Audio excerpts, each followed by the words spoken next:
Hope you enjoyed that shooting. Hey, we're reviewing and shooting the SAR B6 9mm hammer-fired pistol. This is a double-action, single-action pistol.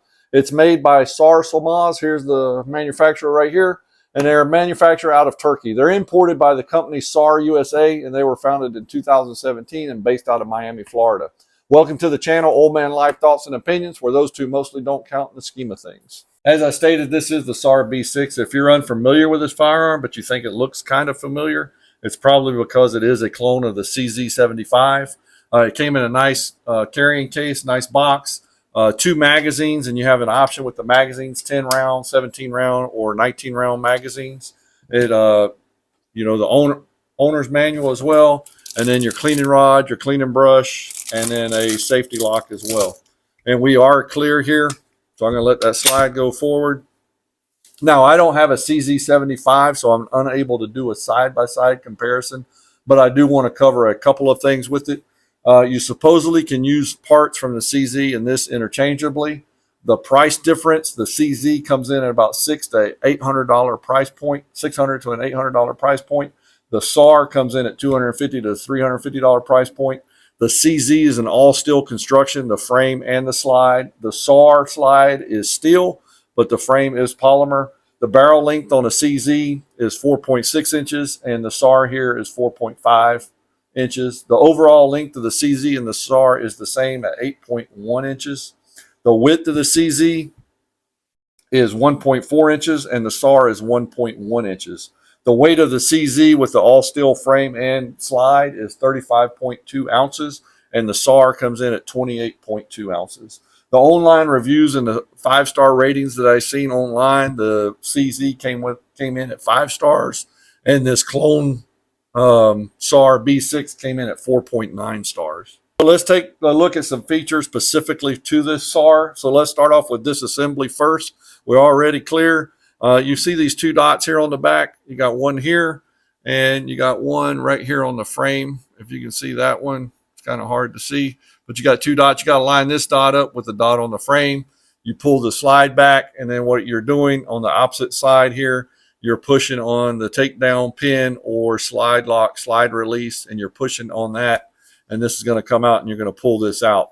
So you got to pull back on this, and it's a little tough to push out with your finger. So what I do is I use the bottom of a magazine, and then I push it until it clicks out, and then I can switch hands. And then it comes out fairly easy. And then the slide comes off, and then you have the frame. You can take out the recoil rod, the recoil spring then, and then your barrel comes out as well. Let's cover a couple things on this slide.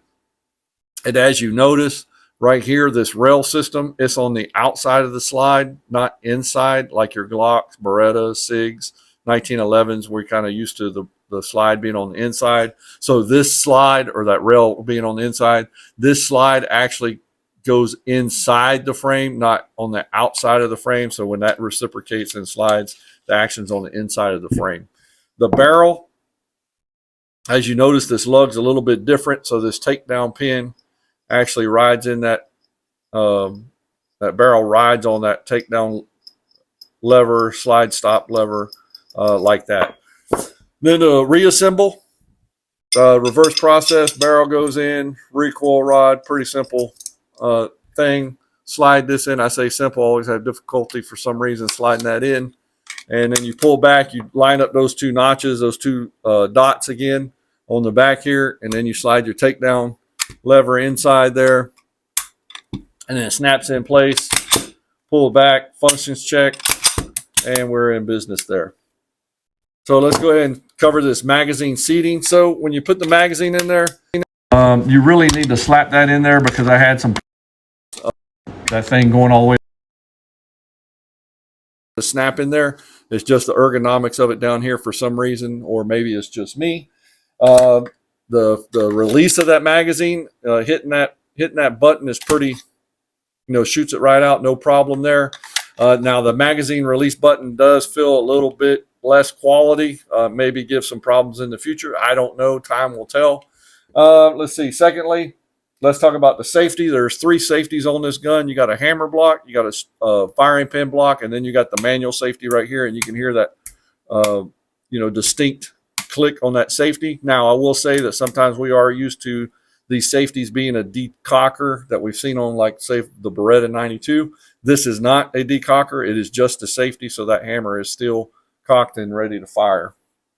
Sights on this gun, they are still sights. They're decent sights. They're just 3 white dots. They're not a night sight, but they're decent. You can pick them up pretty easily in the light. Something to be aware of on the slide, you got great serrations here on the side, on both sides, so you can grip it. Now the problem with the grip is on the slide is there's not a lot of real estate to grip that slide, because that slide is a lot narrower than, say, your other firearms, because you can see how narrow the height of that slide is. So you're gripping there. So my fingers are actually gripping this frame, and I got to kind of let go a little bit. So ergonomically, that's a little bit of a problem for me, but you just got to get used to it and train with it if you decide to get this gun. Texture on the frame itself, you can see they got some kind of manufacturer stippling here.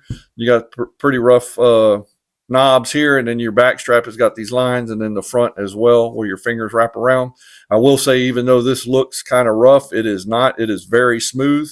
So if I was to keep this gun, I would get some grip tape and put on there, because as your hand gets sweaty, wet, or whatever, that is going to get slippery on the frame. Trigger feel on double action, you can see the take up right there. We can watch the hammer as I pull it back, and then there's the brake one more time. There we go. And then on single action, you can see the take up right there, and then there's the brake one more time.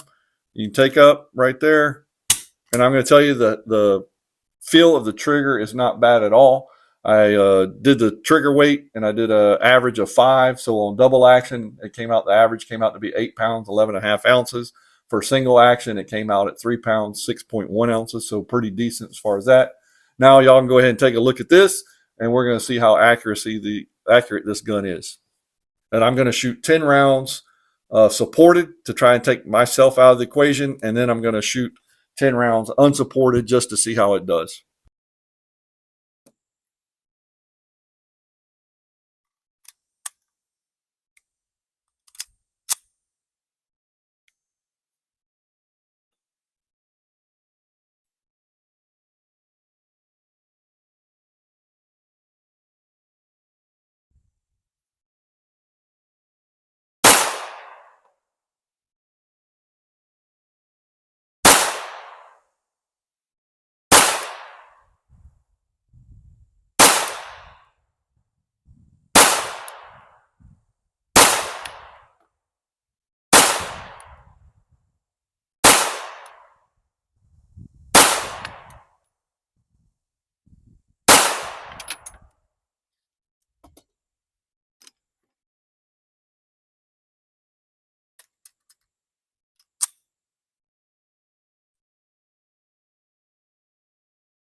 Supported, non-supportive. So not a bad group. And the sight may need to be drifted a little bit. So let's get to the bottom line. My opinion on this gun. It's a decent gun for $250, $300. Would I buy it? No, I wouldn't. And this is the reason why. I would save more money. I would save that $250, that $300, and then save more money and actually get the CZ instead of the clone or a different firearm with a little bit higher quality. Now, I'm not bashing this firearm. I'm not trying to bash it. If $250 is all you have and you like this style of firearm, you like the CZ style, and you just can't, you just don't have enough. I got it. Budget's tight. You don't have enough to get a CZ, then fine. This is fine. I'm not telling you not to get it. I'm just telling you what I would do, my opinion. I think it will serve you well, but there are better options out there based on quality, ergonomics, etc. And I'm not, like I said, I'm not trying to bash it gun, because for the price point, I think it's a good gun. As far as reliability, I can't speak on longevity of the reliability because I've only shot the rounds that you've seen me shoot right now on video. So time will tell as far as reliability and longevity of this gun. I hope you enjoyed this review. If you're interested in seeing the accuracy at different yardage points with this gun, out to 100 yards, starting at 12, 25, 50, 75, and then at 100, go ahead and watch this video right here. I'm going to link it somewhere on the screen. Hope you enjoyed it. Thank you. God bless. Y'all take care.